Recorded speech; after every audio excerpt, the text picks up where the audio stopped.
बलराम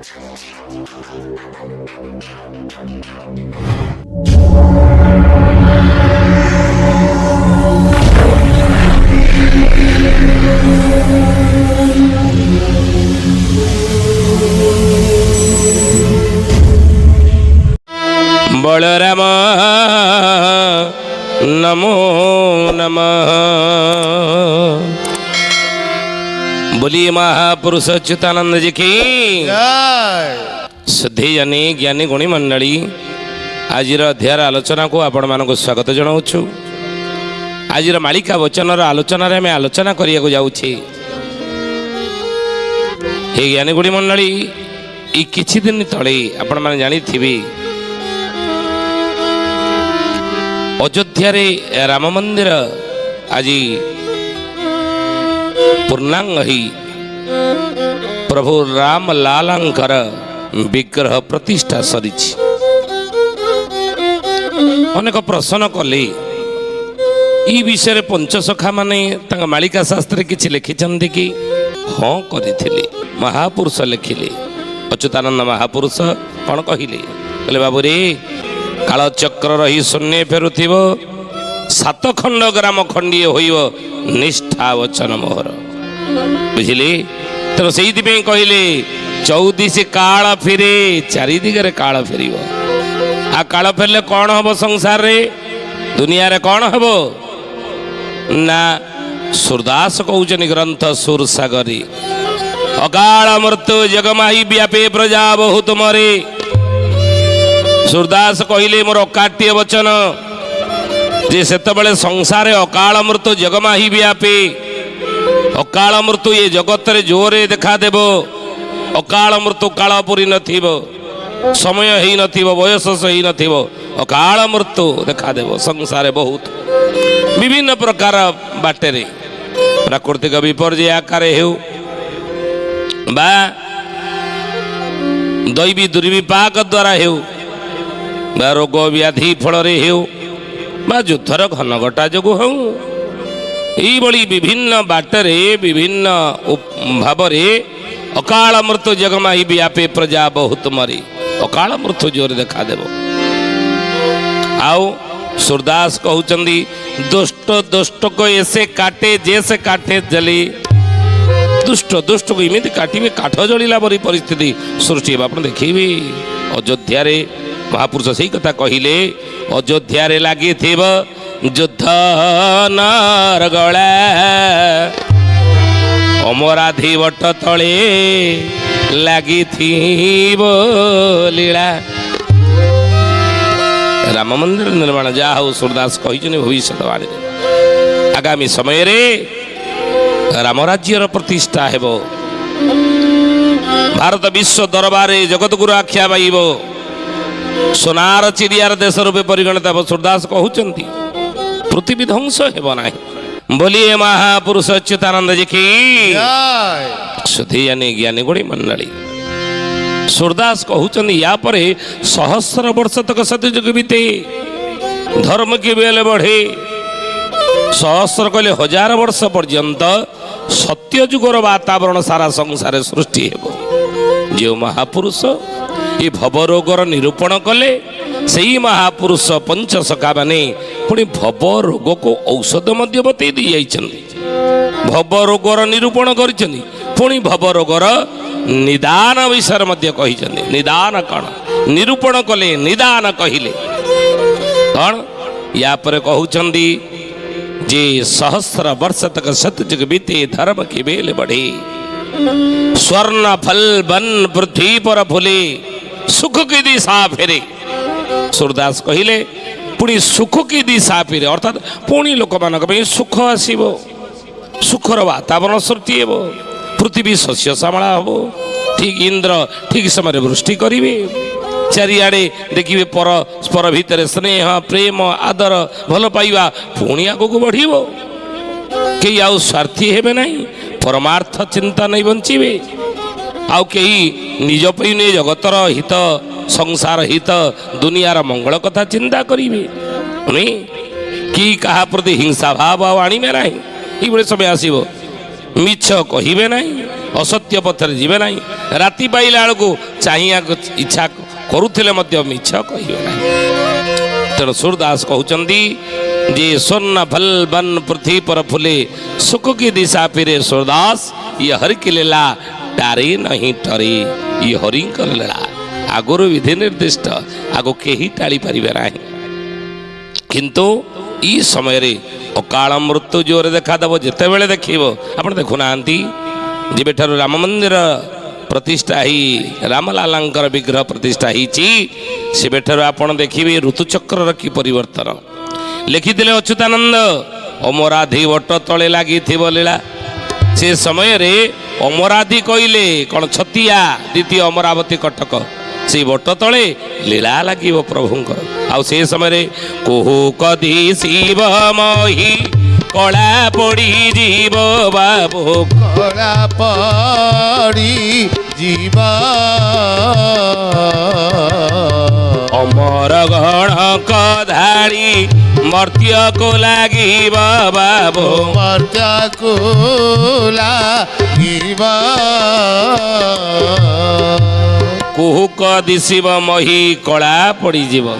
ଦେଖୁନାହାନ୍ତି ଆପଣ ଟିକେ, ଆମେ ଯଦି ଲକ୍ଷ୍ୟ କରିବା, କାହିଁକି ନା ମହାପୁରୁଷ ଲେଖିଛନ୍ତି, କହିଲେ ବାବୁରେ ସବୁ ଲକ୍ଷ୍ୟ ରଖୁଥିବ, ଚେତୁଆ ଭକ୍ତମାନେ ସେ ଚେତିକି ଥିବେ, ଦେଖୁଥିବେ କ୍ଷଣ କ'ଣ ପରିବର୍ତ୍ତନ ହେଉଛି। ବ୍ୟଙ୍ଗ କହେ ବେଙ୍ଗୁଲିଲୋ ମହି କ୍ଷଣ କ୍ଷଣ କେ ଆନ। ତେଣୁ ମାଳିକାରେ ଏଇ ବିଷୟରେ ସବୁ ଲେଖା ଅଛି। ଆପଣ ଏସବୁ ପରିସ୍ଥିତି କି ଲକ୍ଷ୍ୟ ରଖିବେ। ପୃଥିବୀ ବର୍ତ୍ତମାନ କଳା ପଡ଼ିଯାଇନି, ମହି ବର୍ତ୍ତମାନ ପୃଥିବୀ କଳାଳିଆ ଦେଖାଯାଉ, ଧୂଆଁଳିଆ ଦେଖାଯାଉନି। ବର୍ଷା ହେଉଛି ଦେଖନ୍ତୁ କିଭଳି ଭାବରେ। କହନ୍ତି ପୁଷ ମାସରେ ବର୍ଷା ହେଲେ କୁଶ କଅଁଳେ ନାହିଁ, ପୁଷ ମାସରେ ବର୍ଷା ହେଲେ କୁଶ କଅଁଳେ ନାହିଁ, ଅର୍ଥାତ୍ ପୃଥିବୀ ବନ୍ଧ୍ୟା ହବ। ମହାପୁରୁଷ ଲେଖିଛନ୍ତି ପୃଥିବୀ ବନ୍ଧ୍ୟା ହବ, ଫସଲ ହେବ ନାହିଁ। ଦୁର୍ଭିକ୍ଷ ପଡ଼ିବ ଲୋକେ ଯିବେ ବହୁ ମରି, 64 ରୋଗ ଭ୍ରମ ଥିବ ଫେରି ଫେରି। ପୃଥିବୀ କଳା ପଡ଼ିଗଲାଣି, ବର୍ଷା ଦେଖନ୍ତୁ କିଭଳି ଭାବରେ ହେଉଛି। ପୁଷ ମାସରେ ଏଇ ବର୍ଷା, ପାଗଟା ପରିବର୍ତ୍ତନ ହେଇଯାଇନି, 8-10 ଦିନ ହେଲାଣି ପାଗ ପରିବର୍ତ୍ତନ ହେଇଗଲାଣି ଦେଖନ୍ତୁ। ମହାପୁରୁଷ ସେଇ କଥା ଲେଖିଥିଲେ ଯେ ବାବୁରେ ଅଦିନେ ବର୍ଷା ହେବ ଅଦିନେ ଘଡ଼ଘଡ଼ି, ଅଦିନରେ ସବୁ ହେବ, ଅଦିନରେ ବର୍ଷା ହେବ। ଦେଖନ୍ତୁ ହେଉଛି, ମାଳିକା ବଚନ ନ ହୋଇବ ଆନ, କେବେ ମିଛ ନୁହଁ। କେବେଠାରୁ ନା ଆପଣ ଦେଖନ୍ତୁ ପରିବର୍ତ୍ତନ ହେଇଛି। ବିଗ୍ରହ ପ୍ରତିଷ୍ଠା ପରେ ପରେ ସମାଜର ଗୋଟେ ଆହୁରି ଅଛି। ମହାପୁରୁଷ ଲେଖିଛନ୍ତି ବାବୁରେ ସେତେବେଳେ ଯୁଦ୍ଧର ଘନ ଘଟା ଦେଖାଦେବ, 2 ଭାଗରେ ବିଭକ୍ତ ହେବ ଜନସମାଜ। ଏହି ଜ୍ଞାନୀ ଗୁଣିମଣ୍ଡଳୀ ଆପଣ ଦେଖିବେ, ଏବେଠାରୁ ଆପଣ ନିରାଟ ସତ୍ୟ ଲେଖିକି ରଖନ୍ତି କଥା। ସାରା ବିଶ୍ୱବାସୀ 2 ଭାଗରେ ବିଭକ୍ତ ହେବେ, ଯୁଦ୍ଧର ପରିସ୍ଥିତି ସୃଷ୍ଟି ହେବ ସଂସାରରେ। ମହାପୁରୁଷ ସେଇ କଥା କହିଲେ, କହିଲେ ବାବୁରେ ସେତେବେଳେ ଅଯୋଧ୍ୟାରେ ଲାଗିଥିବ ଯୁଦ୍ଧ ଅନର ଗଳା, ଆଉ ଅମରାଧି ବଟ ତଳେ ଲାଗିଥିବ ଲୀଳା। କୁହୁକ ଦିଶିବ ମହି କଳା ପଡ଼ିଯିବ, ଅମର ଗଣକ ଧାଡ଼ି ମର୍ତ୍ତ୍ୟକୁ ଲାଗିବ। ଅମର କହିଲେ କ'ଣ? ଦେବତାମାନଙ୍କର ଧାଡ଼ି, ଦେବତାମାନଙ୍କର ଧାଡ଼ି ମର୍ତ୍ତ୍ୟକୁ ଲାଗିବ। ଅଚ୍ୟୁତ ଲେଖିଲେ କଥା। ଆଉ ସେତେବେଳେ ମହାପୁରୁଷ ଲେଖିଛନ୍ତି, କହିଲେ ସେତେବେଳେ ଆଉ କ'ଣ ହେବ? 13 ଟୋପିଙ୍କର 13ଟି ଦଳ, ତେରା ମେରା ହୋଇ କରିବେ ଗୋଳ, ଆଉ ତେରା ମେରା ହୋଇ କରିବେ ଗୋଳ, ତେରା ମେରା ହୋଇ କରିବେ ଗୋଳ। କହିଲେ ବାବୁରେ ସେତେବେଳେ 13 ଟୋପିଙ୍କର 13ଟି ଦଳ ତେରା ମେରା ହୋଇ କରିବେ ଗୋଳ। ମହାପୁରୁଷ ଲେଖିଛନ୍ତି, ଆପଣ ଧରିବେ ଏ କଥା। ଆଉ କ'ଣ କହିଲେ? କହିଲେ ସେତେବେଳେ ଆପଣ ଜାଣିଛନ୍ତି ଦ୍ୱାପର ଯୁଗରେ ମହାଭାରତ ଯୁଦ୍ଧର ଗୋଟିଏ ଓଳି ବାକି ଥିଲା। କଳି ଯୁଗରେ ତ ଏଇ ବିଗ୍ରହ ପ୍ରତିଷ୍ଠା ପରଠାରୁ ଯୁଦ୍ଧର ମଞ୍ଜି ଆଗେ ଆପଣ ଦେଖିବେ ପୋତା ହେଲା, ମଞ୍ଜି ପୋତା ହେଲା, ଆଗକୁ ହବ। ମହାପୁରୁଷ କହିଲେ କ'ଣ ହବ? ନା ଓଡ଼ିଏ ଯେ ରହିଥିବ ଭାରତର ଯୁଦ୍ଧ। ଭାରତ ଯୁଦ୍ଧ ଓଡ଼ିଏ ଅଛି ଦ୍ୱାପର ଯୁଗରୁ, କଳି ଯୁଗରେ କେଇ ଦିନ ହେବ ବୋଲି ମହାପୁରୁଷ ଅଚ୍ୟୁତାନନ୍ଦ। କି ଓଡ଼ିଏ ଯୁଦ୍ଧ ଦ୍ୱାପର ଯୁଗରୁ ବାକି ରହିଛି। 18 ଦିନର ମହାଭାରତ ଯୁଦ୍ଧ ହେଇଥିଲା ଦ୍ୱାପର ଯୁଗରେ କୁରୁକ୍ଷେତ୍ରରେ। ଏଇ ଜ୍ଞାନୀ ଗୁଣୀ ମଣ୍ଡଳୀ ଅଳ୍ପ ବହୁତ ଆପଣ ଜାଣିଛନ୍ତି ଏ କଥା। କୁରୁକ୍ଷେତ୍ରରେ କୁରୁ ପାଣ୍ଡବମାନଙ୍କ ଭିତରେ ଯୁଦ୍ଧ ହେଇଥିଲା 18 ଦିନ। ଆଉ ସେଇ 18 ଦିନ ଯୁଦ୍ଧରୁ ଓଳିଏ ବାକି ରହିଛି, କଳିଯୁଗରେ ହେବ। କେବେ ହେବ ଆମେ ଆଗରୁ କହିଛୁ। ମହାପୁରୁଷ କହିଲେ ଓଳିଏ ଯୁଦ୍ଧ 13 ମାସ ଲାଗି ରହିବ। 13 ମାସ ଏ ଯୁଦ୍ଧ ଲାଗି ରହିବ, ବୁଝିଲେ। ମଞ୍ଜି ପୋତା ହେଇଛି ହବ। ତେଣୁ ସେଇଥିପାଇଁ ମହାପୁରୁଷ କହିଲେ 13 ଟୋପିଙ୍କର 13ଟି ଦଳ, ତେରା ମେରା ହୋଇ କରିବେ ଗୋଳ। ଆଉ ତେରା ମେରା ହୋଇ କରିବେ ଗୋଳ, ତେରା ମେରା ହୋଇ କରିବେ ଗୋଳ। ତେରା ମେରା ହେଇ ଗୋଳ କରିବେ, ହବ।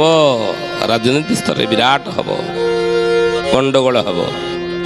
ଯାହାକି ଏ ସୂତ୍ରପାତ କେଉଁଟା ନା ମଞ୍ଜି ବୁଣା ହେଲା, ସୂତ୍ରପାତ ହେଲା। ତେଣୁ ମହାପୁରୁଷ ସେଥିପାଇଁ କହିଲେ 13 ଜଣଙ୍କର କଳି ଲାଗିଥିବ ତରକିବେ ଭକ୍ତଗଣ, ବିରଜା କ୍ଷେତ୍ରରେ ଲୀଳା ଲାଗିଥିବ ନ ଜାଣିବେ ଦୁଷ୍ଟଗଣ। ଜୟ ଜଗନ୍ନାଥ ପତିତ ପାବନ ଓଡ଼ିଶା ବଡ଼ ଠାକୁର, କଳ୍ପ ବଟବାସୀ ପ୍ରଭୁ ବ୍ରହ୍ମରାଶି କଳି କଳୁଷ ନାଶନ। ଏଇ ଜ୍ଞାନୀଗୁଣୀ ମଣ୍ଡଳୀ ମହାପୁରୁଷ ଲେଖିଲେ 13 ଜଣଙ୍କର କଳି ଲାଗିଥିବ ତରକିବେ ଭକ୍ତଗଣ। 13 ଜଣଙ୍କର କଳି ଲାଗିବ, ଭକ୍ତଗଣ ତର୍କିବେ ଏ ସମୟରେ, ବୁଝିଲେ। ଆଉ ସେଇଥିପାଇଁ କହିଲେ ବିରଜା ମଣ୍ଡଳେ ଲୀଳା ଲାଗିଥିବ। ବିରଜା ମଣ୍ଡଳ ଲୀଳା ଲାଗିବ କୋଉଠି? ଓଡ଼ିଶା ଯାଜପୁର। ସେତେବେଳେ ମହାପୁରୁଷ ଆହୁରି ଲେଖିଲେ ଭବିଷ୍ୟତବାଣୀ ଏ ସମୟରେ କହିଲେ ଥାନା ସିପାଇ ଅନ୍ୟାୟ କରିବେ, ଥାନେ ଥାନେ ଦେବୀ ଖପରେ ଯିବେ। ଆଉ ଥାନେ ଥାନେ ଦେବୀ ଖପରେ ଯିବେ, ସ୍ଥାନେ ସ୍ଥାନେ ଦେବୀ ଖପରେ ଯିବେ। ଥାନା ସିପାଇ ଅନ୍ୟାୟ କରିବେ, ଥାନେ ଥାନେ ଦେବୀ ଖପରେ ଯିବେ। ଆଉ କ'ଣ କହିଲେ ନା ଦିନ ଦ୍ୱିପହରେ ମାତିବେ ଖଣ୍ଟ, ଦେଖାଇଣ ଛୋରି ବନ୍ଧୁକ ବେଣ୍ଟ। ଆଉ ଦେଖାଇଣ ଛୋରି ବନ୍ଧୁକ ବେଣ୍ଟ, ଦେଖାଇଣ ଛୋରି ବନ୍ଧୁକ ବେଣ୍ଟ। ଦିନ ଦ୍ୱିପ୍ରହରେ ମାତିବେ ଖଣ୍ଟ, ଦେଖାଇଣ ଛୁରୀ ବନ୍ଧୁକ ବେଣ୍ଟ। ହବ ଆହୁରି ଆଉ ଜୋର ଜୋର ହବ। ପୁଣି କହିଲେ ଧରାରେ ଯେତେ ରାଜା ମନ୍ତ୍ରୀ ଥିବେ, ଧରା ମରା ନିଜ ଭିତରେ ହେବେ। ଆଉ ଧରା ମରା ନିଜ ଭିତରେ ହେବେ, ଧରା ମରା ନିଜ ଭିତରେ ହେବେ। କହିଲେ ଧରାରେ ଯେତେ ରାଜା ମନ୍ତ୍ରୀ ଥିବେ, ଏ ସମୟରେ ଯେତେବେଳେ ଅଯୋଧ୍ୟାରେ ରାମଲାଲାଙ୍କର ବିଗ୍ରହ ପ୍ରତିଷ୍ଠା ହେବ, ଅଯୋଧ୍ୟାରେ ଲାଗିଥିବ ଯୁଦ୍ଧ ଅନରଗଳା ଆଗକୁ ହବ, ବୁଝିଲେ। ମନେ ରଖିଥାନ୍ତୁ ଏ କଥା। ଆଉ ସେତେବେଳେ ମହାପୁରୁଷ କହିଲେ ଧରାରେ ଯେତେ ରାଜା ମନ୍ତ୍ରୀ ଥିବେ, ଧରା ମରା ନିଜ ଭିତରେ ହେବେ, ନିଜ ନିଜ ଭିତରେ ହେବେ। ଆଉ କହିଲେ ଧ୍ରୁବ ମଣ୍ଡଳ ଯେ ନିର୍ମୁଣ୍ଡା ହେବ, ଧନିଆ ପାହାଡ଼େ ଭଗତଙ୍କ ଠାବ। ଆଉ ଧନିଆ ପାହାଡ଼େ ଭଗତଙ୍କ ଠାବ, ଧନିଆ ପାହାଡ଼େ ଭଗତଙ୍କ ଠାବ। ଧ୍ରୁବ ମଣ୍ଡଳ ଆମେ କହୁନେ ଧ୍ରୁବ ମଣ୍ଡଳ ରହିଛନ୍ତି, ସପ୍ତ ଋଷି ମୁନି ଅଛନ୍ତି। ତେଣୁ ସେଇ ଧ୍ରୁବ ମଣ୍ଡଳ ଦୃଶ୍ୟମାନ ହେବ ନାହିଁ। ଧ୍ରୁବ ମଣ୍ଡଳ ଯେ ନିର୍ମୁଣ୍ଡା ହେବ, ଧନିଆ ପାହାଡ଼େ ଭକ୍ତଙ୍କ ଠାବ। ଧନିଆ ପାହାଡ଼ ଛତିଆ ବଟର ପଛପଟେ ରହିଛି ପଶ୍ଚିମ ପଟକୁ, ତାର ନାମ ହେଲା ଧନିଆ ପାହାଡ଼। ତେଣୁ ସେଇଠି ଭକ୍ତମାନଙ୍କର ଠାବ ହବ, ଭକ୍ତମାନେ ସେଇଠି ଯାଇକି ପହଞ୍ଚିବେ ଭଗବାନଙ୍କ ସହିତ ଲୀଳା ଖେଳା କରିବା ପାଇଁ। କହିଲେ ନିଜ ରୂପ ଧରି ବେଚକ୍ରଧର, ନିଶ୍ଚୟ ଓଲଟା ହେବ ଚବିଶର। ନିଶ୍ଚୟ ଓଲଟା ହେବ ଚବିଶର, ନିଶ୍ଚୟ ଓଲଟା ହେବ ଚବିଶର। ଜ୍ଞାନୀ ଗୁଣୀ ମଣ୍ଡଳୀ ସ୍ୱଥି ଜାନେ ମହାପୁରୁଷଙ୍କର ଅକାଟ୍ୟ ବାଣୀ ମିଛ ନୁହଁ। ପୁନଶ୍ଚ ଏଇ ସମୟକୁ ଲକ୍ଷ୍ୟ କରି ଅଚ୍ୟୁତାନନ୍ଦ ମହାପୁରୁଷ ମାଳିକାର ନାମ ହେଲା ଶିବକଳ୍ପ ନବଖଣ୍ଡ ନିର୍ଘଣ୍ଟରେ ଲେଖିଛନ୍ତି ପଦେ। ଏଇ ଅଯୋଧ୍ୟାରେ ରାମଲାଲାଙ୍କର ବିଗ୍ରହ ପ୍ରତିଷ୍ଠା ଯେବେ ହେବ ସେ ସମୟରେ ସଂସାରରେ କ'ଣ କ'ଣ ଘଟଣା ବଳି ଗୁଡ଼ିକ ଘଟିବ ଅଚ୍ୟୁତାନନ୍ଦ ଶିବକଳ୍ପରେ କହିଲେ। କ'ଣ କହିଲେ? କହିଲେ ମେଷକ ବୃଷ ସଙ୍ଗତେ ମିଶାଇବୁ ମିଥୁନରେ ପ୍ରକାଶିଣ ସପ୍ତର୍ଷି ମଣ୍ଡଳ ଡାହାଣରେ ଲେଖି ନ କହ ମୋହର ଗୁଣ। ভজ রাধে কৃষ্ণ জপ রাধে কৃষ্ণ ভজ রাধে কৃষ্ণ হরি হরি নাম গোটি তুণ্ডে নেউথিলে সংসারু হইব পারি। ଅଚ୍ୟୁତାନନ୍ଦ ମାଳିକାର ନାମ ହେଲା ଶିବକଳ୍ପ ନବଖଣ୍ଡ ନିର୍ଘଣ୍ଟରେ କହିଲେ। ଆପଣ ଦେଖିବେ କ'ଣ କହିଲେ? କହିଲେ ମେଷକ ବୃଷ ସଙ୍ଗତେ ମିଶାଇବ ମିଥୁନରେ ପ୍ରକାଶିଣ ସପ୍ତର୍ଷି ମଣ୍ଡଳ ଡାହାଣରେ ଲେଖି ନ କହ ମୋହର ଗୁଣ। ଆଉ ହିସାବ କରିବା ଅଙ୍କ ଠାରକାର ମହାପୁରୁଷଙ୍କର ବୁଝିବା ଏତେ ସହଜ କଥା ନୁହେଁ। କିନ୍ତୁ ମହାପୁରୁଷଙ୍କ କଳିଯୁଗରେ ସମସ୍ତେ ବୁଝିବେ। କେଉଁମାନେ ବୁଝିବେ? କୋଟିକେ ଗୋଟିଏ ଜାଣନ୍ତି ଏ ରସ ତିନି ଶସ୍ତ୍ରେ ଗଣା ସେହି ମହିମା ପ୍ରକାଶ ନିଶ୍ଚୟ ସେଇ ଦାସ ଆନେ ମୁଁ କହନ୍ତି ନାହିଁ। ଆଉ ଅଚ୍ୟୁତ ଠାର ଯେ କହିବନି ସେ ଭକତ ସେଇ 256 ଜଣଙ୍କୁ ଏଇ ଗ୍ରନ୍ଥ ମିଳାଇ। ତେଣୁ ମେଷ ହେଲା କେତେ? 1 ବୃଷ ସଙ୍ଗତେ ବେଳେ ରାଶିଚକ୍ରର ବୃଷ ହେଲା 2 ନମ୍ବରରେ ଅଛନ୍ତି। ତେଣୁ ମେଷକୁ ବୃଷ ସଙ୍ଗତେ ମିଳାଇବୁ 1ରେ 2 ମିଶାଇଲେ ହେଲା 3। ମେଷକୁ ବୃଷ ସଙ୍ଗତେ ମିଶାଇବୁ ମିଥୁନରେ ପ୍ରକାଶିଣ ମିଥୁନ ହେଲା କେତେ? 3 ରାଶିଚକ୍ର ତୃତୀୟ। ତେଣୁ 3 ମିଶାଣ 3 କେତେ ହେଲା? 6। ସପ୍ତର୍ଷି ମଣ୍ଡଳ ଡାହାଣରେ ଲେଖି ସପ୍ତର୍ଷି ଡାହାଣରେ ସପ୍ତର୍ଷି ମଣ୍ଡଳ କଲେ 7 ଲେଖିବା କେତେ ହେଲା? 67 ଅଙ୍କ। ଗଜପତି ରାଜାଙ୍କର 67 ଅଙ୍କ ଯେତେବେଳେ ହେବ ମୀନ ଶନି ଗୁରୁବାରରେ ପଡ଼ିବ ଏହି ଅଙ୍କେ ଧ୍ରୁବ ଧ୍ରୁବ ମିଥୁନ ମାସରେ 13 ଦିନ ପକ୍ଷେ କାଳ ଧରଣୀ ଘାସିବ। ভজ রাধে কৃষ্ণ জপ রাধে কৃষ্ণ ভজ রাধে কৃষ্ণ হরি হরি নাম গোটি তুণ্ডে নেউথিলে সংসারু হইব পারি। ତେଣୁ ହେ ଜ୍ଞାନୀ ଗୁଣୀ ମଣ୍ଡଳୀ ଏଇଭଳି ଘଟଣା ଗୁଡ଼ିକ ଘଟି ଅର୍ଥ ଯୁଦ୍ଧର ଘନଘଟା ଦେଖାଦେବ। ବିଶ୍ୱ 2 ଭାଗ ହେବ। 2 ଭାଗ ହେଇଯିବ, ଯୁଦ୍ଧ ଲାଗିବ, ବାଡ଼ିଆ ପିଟା ଲାଗିବେ ଜୋରରେ ଆଗକୁ ଦେଖନ୍ତୁ। ତେଣୁ କିନ୍ତୁ ୟା ପରେ ଭଲ ସମୟ ଅଛି, ୟା ପରେ ଭଲ ସମୟ ଅଛି। ସତ୍ୟ ଯୁଗର ବାତାବରଣ ସଂସାର ସୃଷ୍ଟି ହେବ, ରାମରାଜ୍ୟର ପ୍ରତିଷ୍ଠା ହେବ। ମହାପୁରୁଷ ଯେ ସତ୍ୟ ସନାତନ ଧର୍ମର ଧ୍ୱଜା ଉଡ଼ିବ। କେବଳ ଏଇ ସନାତନ ଧର୍ମକୁ ସ୍ଥାପିବେ ସେଇ ନାରାୟଣ ମହାପୁରୁଷ ଲେଖିଛନ୍ତି। ସୁଧୀୟାନୀ ଆଜି ତ ସମୟ ହେଇଛି, ତ ଆସନ୍ତୁ ବାଣୀକି ବିରାମ ଦେବା। କିନ୍ତୁ ତା ପୂର୍ବରୁ ଜଣେ ଭକ୍ତର ନାଁ କହିବା। କିଏ ସେ ଭକ୍ତ? କ'ଣ ତାର ନାଁ? କୋଉଠି ତାର ଜନ୍ମ ହେଇଥିବ? କହିଲେ ଖଣ୍ଡପଡ଼ା ବିଶ୍ୱକର୍ମାର ଘର ଭକତ ହେବ ନାମ ଚକ୍ରଧର ଭକତ ହେବ ନାମ চক্রধর ভকত নাম দেব চক্রধর। ଖଣ୍ଡପଡ଼ାର ବିଶ୍ୱକର୍ମା ଘରେ ଜଣେ ଭକ୍ତ ଜନ୍ମ ହେଇଥିବ, ନାମ ତାର ଚକ୍ରଧର ବୋଲି ଅଚ୍ୟୁତାନନ୍ଦ ଭକ୍ତ ତାଲିକାରେ ଲେଖିଦେଇଛନ୍ତି। ସୁଧୀୟାନୀ ଆଜି ତ ସମୟ ହେଇଛି, ତ ଆସନ୍ତୁ ବାଣୀକି ବିରାମ ଦେବା ସେ ପ୍ରଭୁଙ୍କର ନାମ ନେଇ। ବୁଝିଲି?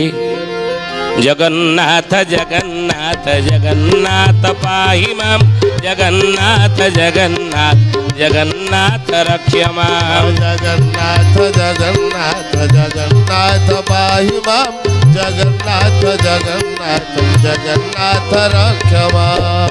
ସୁଧୀୟାନୀ ଆଜି ପାଇଁ ଏଇଠାରେ ବାଣୀକି ବିରାମ ଦେବା, ପୁଣି ଆସନ୍ତା ଅଧ୍ୟାୟରେ ଭେଟ ହେବା। ରହୁଛୁ। ହରି ଓମ୍ ଶାନ୍ତି ଶାନ୍ତି ଶାନ୍ତି ସର୍ବାରିଷ୍ଟ ସୁଶାନ୍ତିରେ ଭବତୁ।